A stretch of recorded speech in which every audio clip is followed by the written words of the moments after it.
There's a word for what they're doing to large groups of people right now. You've never heard of it.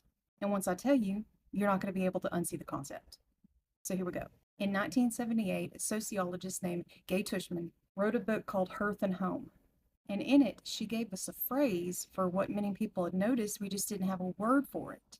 She called it symbolic annihilation. And here's what it means. By the way, this is from the Damage Files Uncensored, my Substack account.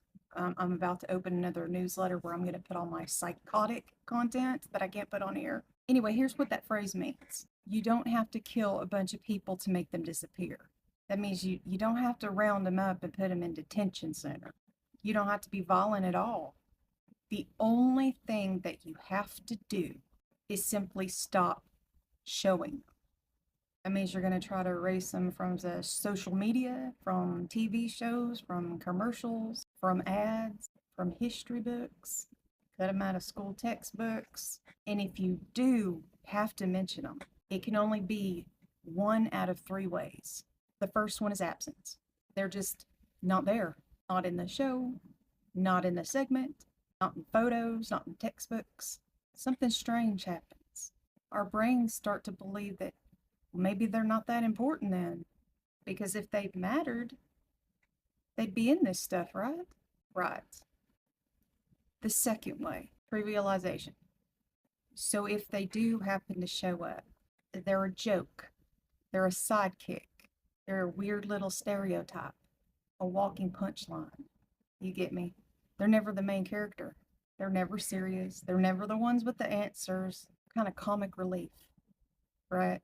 And the third way is condemnation.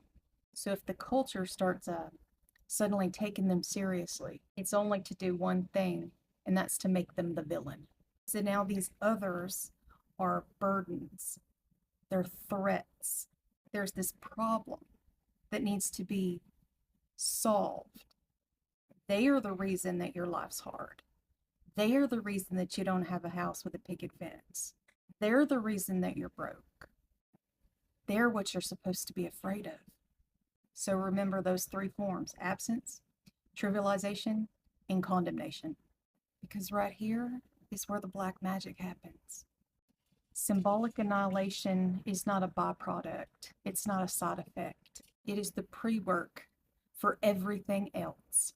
Because before a group can be stripped of their rights, before they can be locked up, before they can be deported or denied medical care or denied entry, denied a voice, denied a job, something else has to happen first. They have to be erased from